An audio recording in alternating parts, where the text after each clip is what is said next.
Hello guys, welcome to our YouTube channel. Hope you're fine.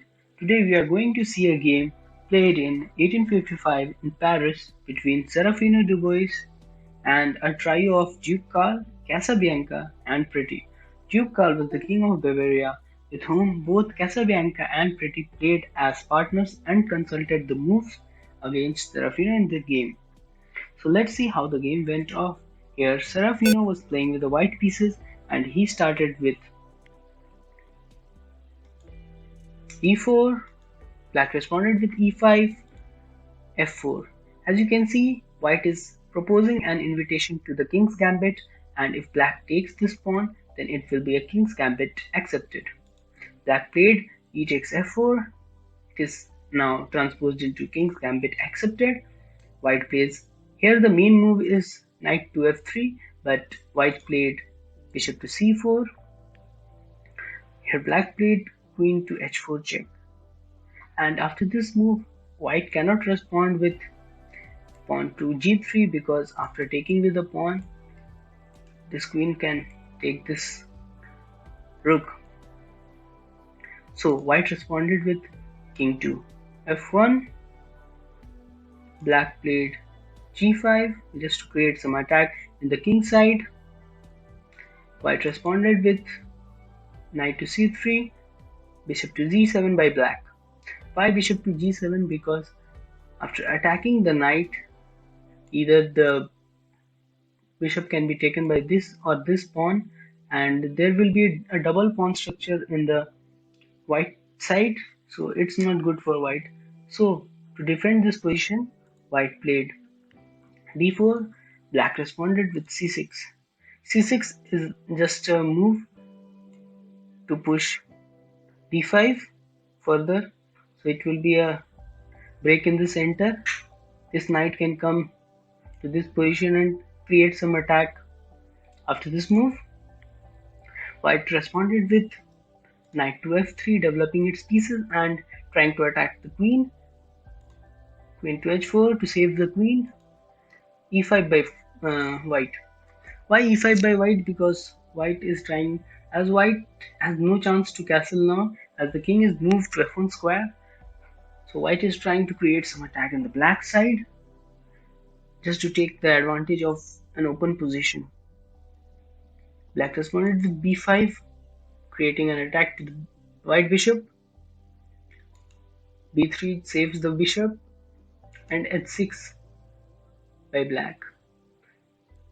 Black is also trying to attack, as this structure is almost semi-destroyed by black. So black is trying to create some advantage from this position.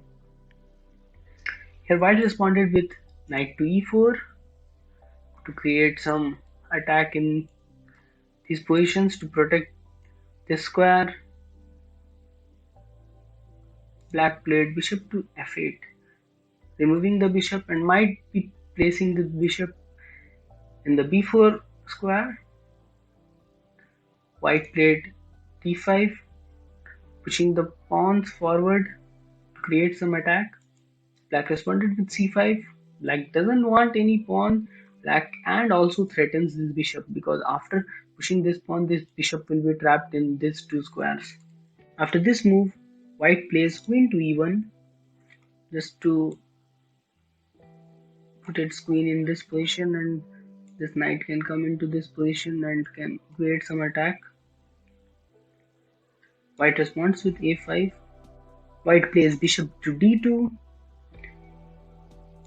b4 just to protect this pawn. Here white plays d6 to create an attack to the king side, and black responds with bishop to a6 check. After this, king is saved to g1, knight to c6 by black to develop its pieces and to create some attack in the center.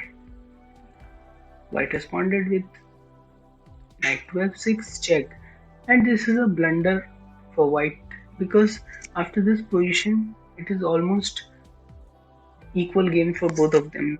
But before this position, white has an advantage So after this position, white responded with e takes f6 check. This is a discovered check. After this move, white played knight to e5, c4 by black, and this pawn is attacking this bishop. After this move, white takes the knight to the c6 square, and black plays d takes c6.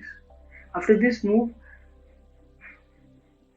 white sacrificed its bishop and played queen to e5. Why queen to e5? Because this is a weak pawn here, and white has some chances after putting its knight into this position and placing its rook into e1 square, because this is a powerful target. This square is covered by the pawns, and this is a very good move. And black was lured by white's move and took the bishop and play from b3 square and queen to a5 check. In this move, black also had some tactical chances of making this position a draw, because after placing its king to the d7 square, it's fine for black also to draw the game. But black blundered and played king to e8. Now, after king to e8, e1 is a check, and this squares are covered. This is a square covered by the pawn. White played rook to e1, bishop to e2. Why bishop to e2? To block the path for the rook, and this bishop is protected by the queen. After this move, queen to c7 to make the king having no squares left to move. Rook to d8 by black, and this is a major blunder in the game, because as you can see, this is a check and there is no space available for the king to move, right? So after playing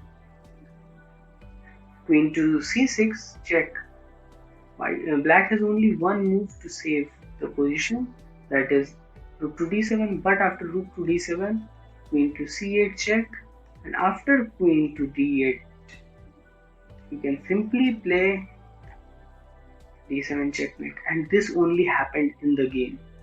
In the actual game, this only happened, and this checkmate is by this single pawn. As you can see, this rook is not able to take the pawn because it is pinned, and this king is also not able to take the pawn because king is not allowed to capture the protected pieces, and this pawn is protected by this queen.